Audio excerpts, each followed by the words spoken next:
Hi everyone, I just wanted to film this video kind of spontaneously. I don't even know if I'm going to post it, but we'll see. I felt like I needed to sum up kind of the last few weeks for myself, maybe as a record, just to kind of appreciate that they actually existed and to help us know that there are always going to be ebbs and flows in our lives, and we have to kind of get through the down times in order to get back to the normal times. So I'm filming this video hoping that Theo would be asleep, and he's not. I'm looking at him rolling around. I don't know if you can see in the screen over there. Yeah. He's not unhappy, so I'm going to leave him for a little bit longer and try and film and see how we do. Worst case scenario, I stop and start again, we'll see. So just a bit of background. Over the past few weeks, I've kind of been reevaluating a lot of things in my life. What do I want? How do I want to spend my valuable time? How do I want to spend the time that I'm away from my child? What do I want to do? And I've also kind of been experiencing a lot of neck and back pain, which I'm not entirely sure is completely physical. It could be sort of in my mind. Not in my mind, it's real, but stress related or manifested through stress. And I've just been really recognizing how I've been feeling really overwhelmed and anxious, and this is not who I want to be or a good side of my personality. I think it's maybe a place where I can go easily as a person. I'm not the most relaxed, chilled person. That's not really my nature, but I kind of aspire to that in order to create some balance. And I think what I realized is I was just trying to do way too much, and by doing that, nothing was really being done properly, and I was miserable. And there were just a lot of things that just wasn't working for me. So now that I kind of feel like I'm on the other side of that,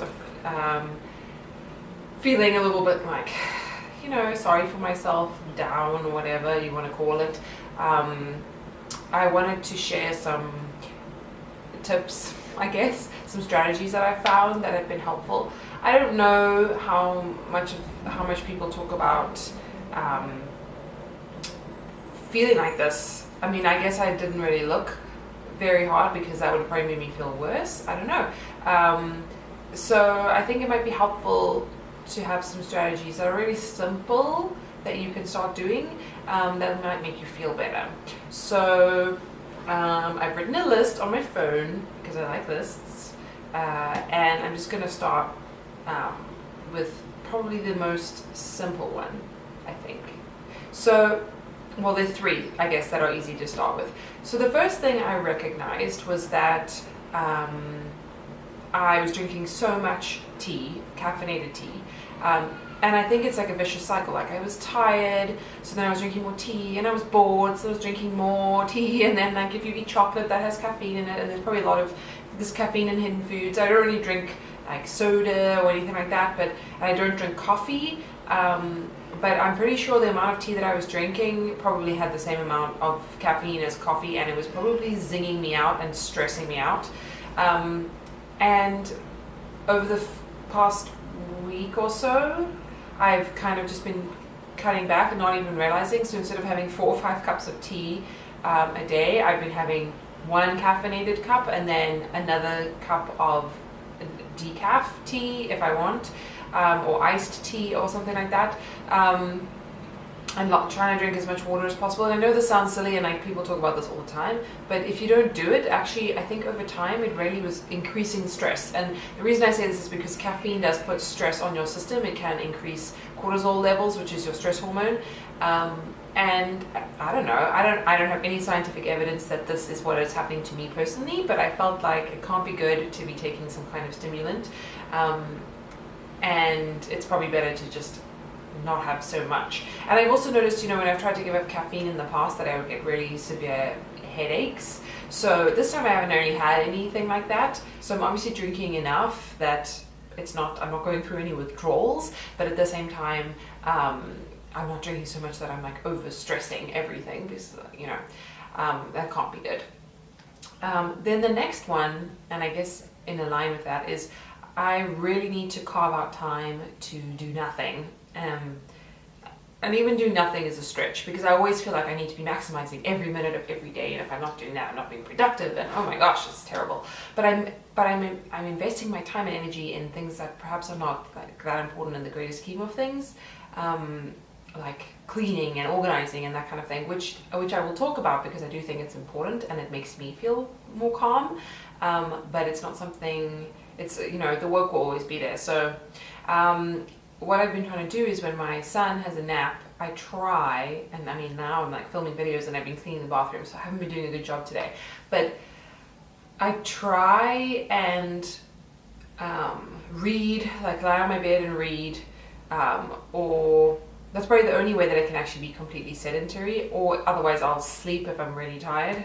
But if I don't want to sleep and I feel like I want to do something engaging with my mind, try and read. I was listening to a lot of podcasts and audiobooks, which I love, but the problem with that is that it encourages me to try and multitask. So then if I'm listening to an audiobook, I feel like I need to clean something or organize something or declutter or throw out or whatever the case may be, and that's not helpful. I mean, it's helpful and it's a good use of time, but if I really need to just chill and switch off my body, then cleaning the floor and scrubbing things and scrubbing the toilet is not helpful. It's not restful, I guess is what I'm trying to say.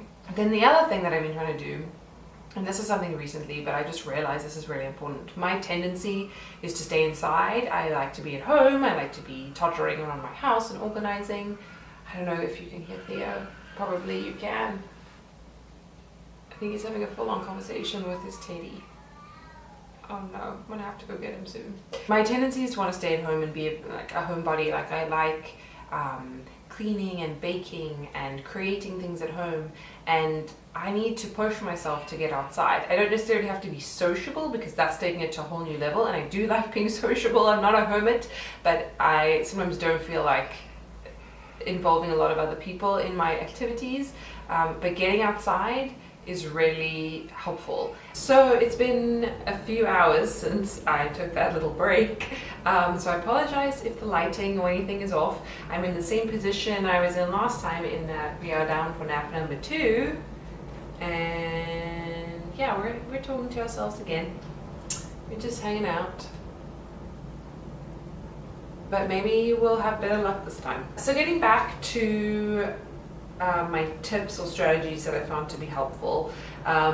Real life experience today, baby didn't nap, so I kind of got a bit flustered because I'm worried about him not sleeping, and I just decided I needed to get outside, take him for a walk, get some fresh air for both of us, change of scenery, take the dog for a walk, and we just kind of explored the neighborhood, and I tried to go to places that I haven't been to before, and it made me feel a lot better. And then we went out for lunch and we came back, and now we're starting all over again. So hashtag mama life, that's what it's like. Wash, rinse, repeat. So my next tip to stop getting so overwhelmed is to limit all the expectations that you place on yourself. Well, I know this is what happens to me. So I have all these ideas in my head that I want to read X amount of books. I need to listen to a certain amount of podcasts, in that, you know, they come out every week with a new podcast, or they come out every day, or every twice a day. It just depends, like if it's a news one or something.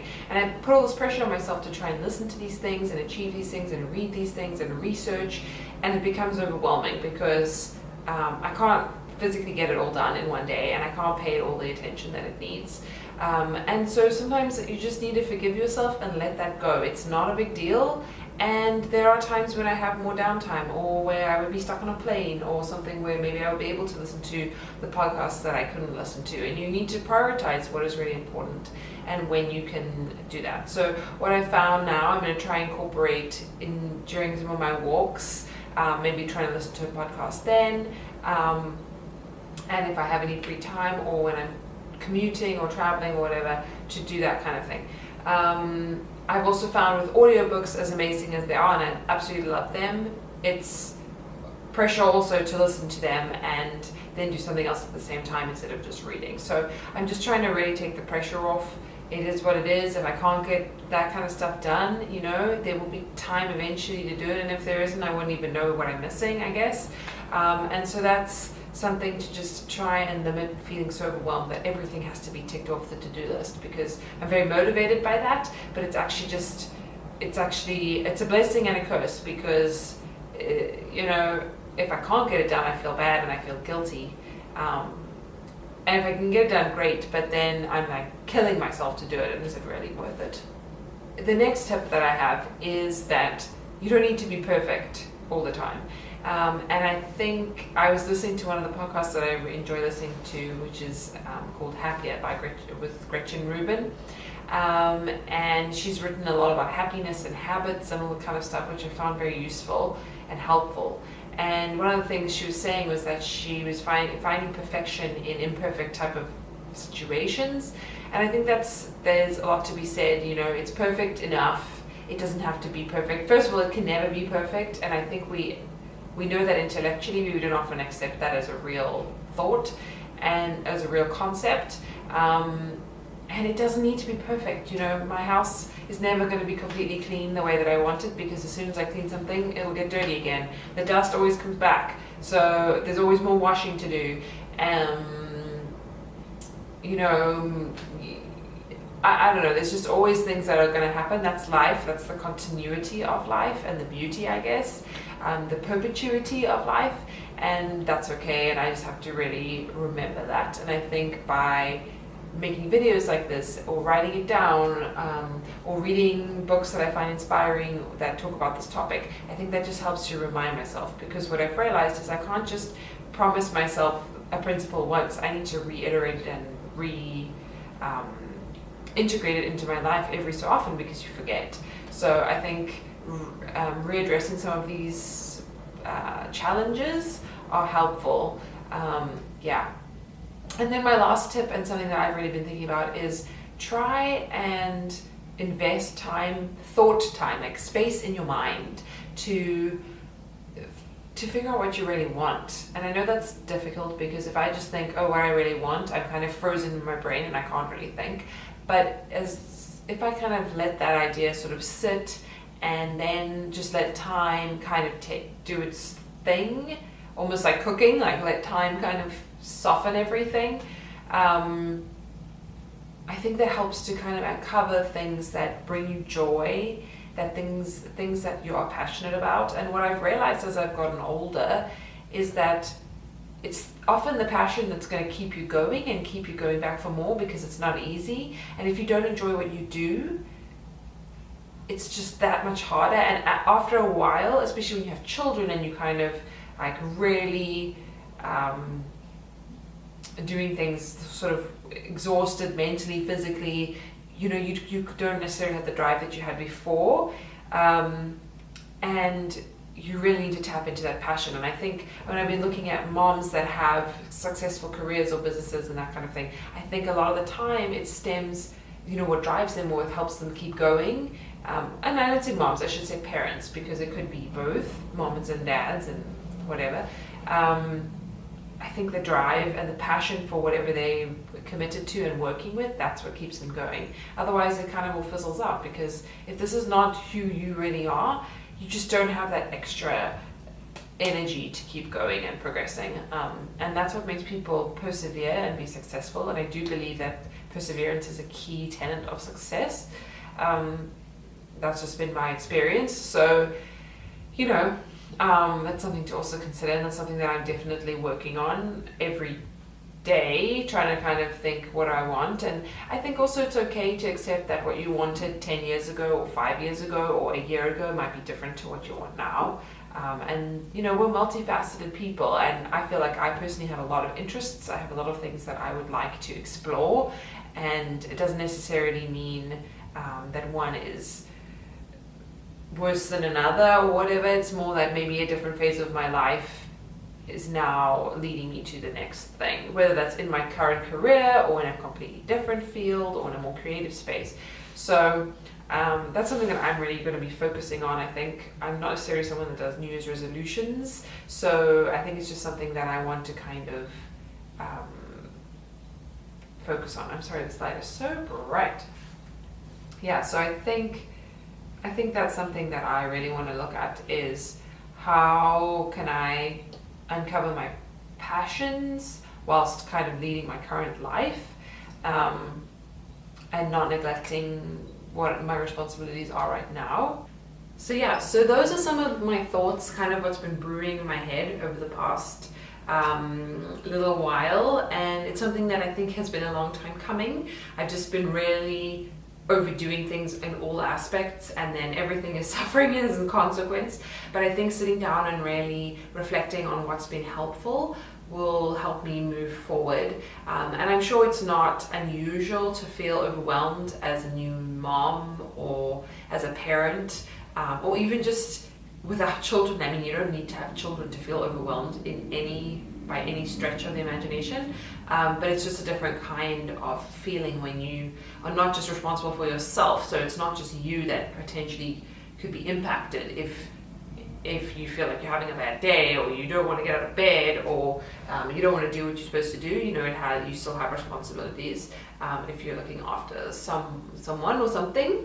So I hope that maybe this can be helpful to other people that are in a similar situation or find themselves feeling a little bit low, and just know that these feelings will pass, and there are ways to kind of address them that don't need to be drastic or anything.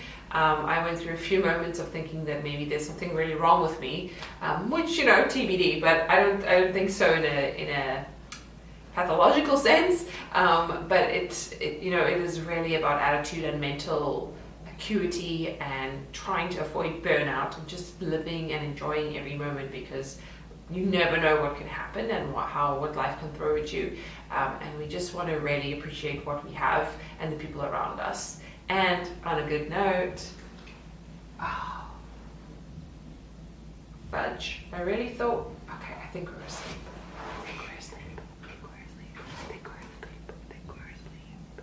Yay!